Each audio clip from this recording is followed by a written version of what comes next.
Hello, my name is Ben Ingebretson. I'm one of the board members with 1212 Hope, and I want to think with you for a few minutes about leadership and the role leadership plays in your work in partnership with 1212 Hope. You're here because for sure you have clinical gifts and expertise and background and experience. You're also here because you care about children, and you're likely here because you even have a kind of a spiritual orientation towards your calling and mission in life to care for children and be involved in the lives of children. But I'd like to add to that, you're here because we need you as a leader. 1212 Hope, the Jacaranda Project, and our work together depends on leadership. Our vision is to expand 1212 Hope. Our vision is to touch the lives of many, many, many, many children. And in a nutshell, what I want to share with you for these few moments is that your clinical skills alone will not accomplish that task. We're going to need to draw out of you and to fan into flame your leadership aptitude, your leadership gifts.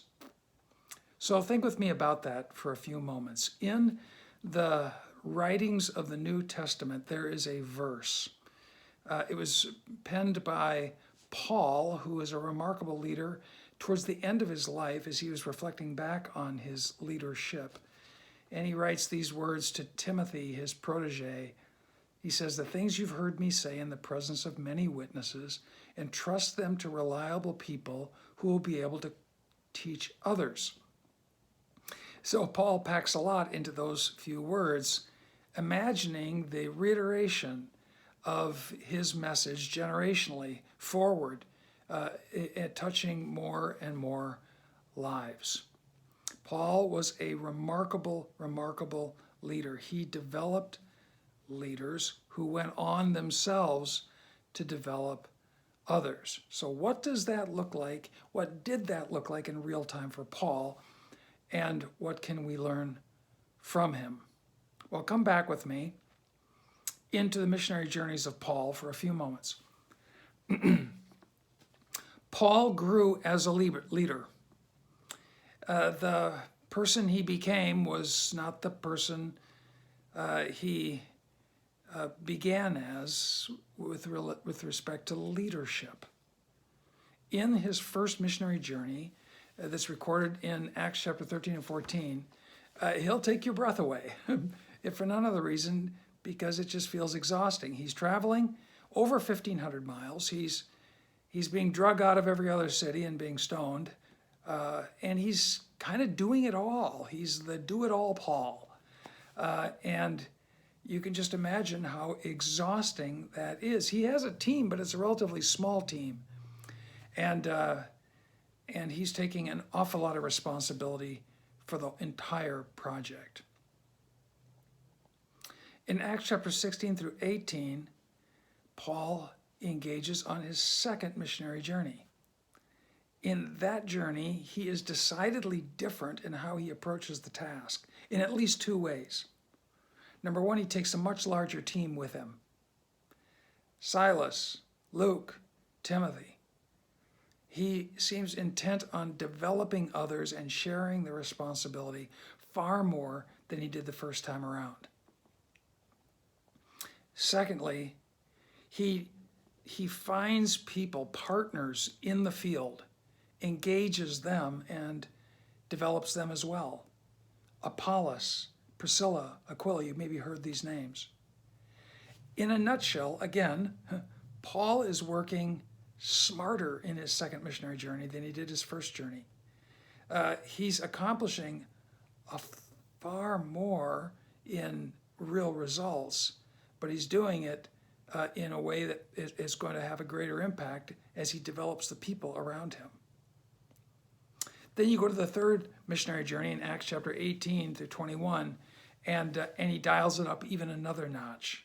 There's an interesting verse there in Acts chapter 19, verse 9, where it talks about how he held lectures in the hall of Tyrannus. And if you read down through that text, you find that Paul daily lectured in that text, and it says that over those 2 years, everyone who lived in that province of Asia, both Jews and Greeks, heard the word of the Lord. How could this be? Did Paul have, a PA system? Was he broadcasting through some means? Well, of course not. What the writer has done is he's collapsed for us into just a few words Paul's leadership development program. That he trained people, he recruited them, he trained them, he released them, and they went out and did the work of the gospel that Paul was called to deliver, to share. So what's happening here? Paul, over time, is moving from being a doer. And how many of us have been doers? Where you decided if it was going to get done right, you had to do it yourself. Or you decided that there's really nobody here that could do it as good as I do it. And so we just kind of work ourselves into exhaustion and severely limit the potential over the long haul. Paul's moved from that paradigm to a developer paradigm, where he understands that developing others either by bringing them along with him and showing them, finding them in the field and developing them from the field, or training them and sending them out to do the work from a central location. Paul is developing in multiple ways. He's developing people. And the results are substantial. He has a regional impact where otherwise he was having a much smaller impact. So, what's the message? You already know. We must do the same. You must do the same. You must eventually develop people to do what you are doing. You must eventually develop partnerships and develop others to take on many of the responsibilities that you may initially find yourself doing. In fact, there are at least 3 key leadership practices that I want to remind you of. The first practice is to develop others to do what you can do whenever and wherever you can. Develop others to do what you can do wherever and whenever you can. Many of us hold back on this. Many of us want to wait to do this at some future date or time. May I remind you that it only took Paul one missionary journey to realize that that was not smart. And so he immediately began to develop others at a much higher level. And after his second missionary journey, he had even developed even further into a people equipper because he realized he could not do it all himself. So recruiting, evaluating, training, and releasing. Recruiting people, evaluating them, giving them a chance to show us what their relative skills are in a particular area, and then training them and releasing them to get the job done.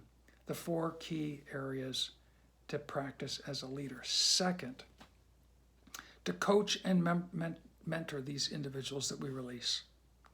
We don't release them and then turn and never pay attention to them again. Coaching is so important in leadership formation.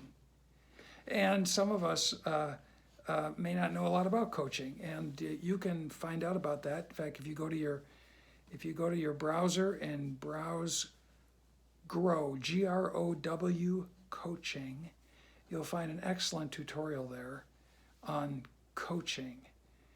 But helping other people develop as a leader is a mentoring practice. It's coming alongside them, helping them think through their own challenges, identify their own goals, think through their challenges, choose areas to commit to work on, and then be held responsible for the outcomes in those areas. Very simple skills, yet very, very important. We know that a little time invested in regular coaching is far more effective than an occasional check-in, only to find out that the program has gone significantly off the tracks. So regular coaching, mentoring, equipping, it feels slow to begin with, but over time, as you're able to release that person with greater confidence over longer periods of time, you'll find that you've multiplied yourself, and indeed you are accomplishing far more than you would have if you just did it all.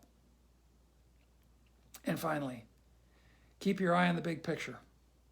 This is the one role that most leaders cannot let go of. To be the visionary, to see the region, to see the whole city, to see the community, to see all the children that you want to touch and to affect their lives for good. As a developer of people, you oftentimes need to maintain that visionary role. Don't relinquish that. Don't relinquish that. What's your vision to impact children?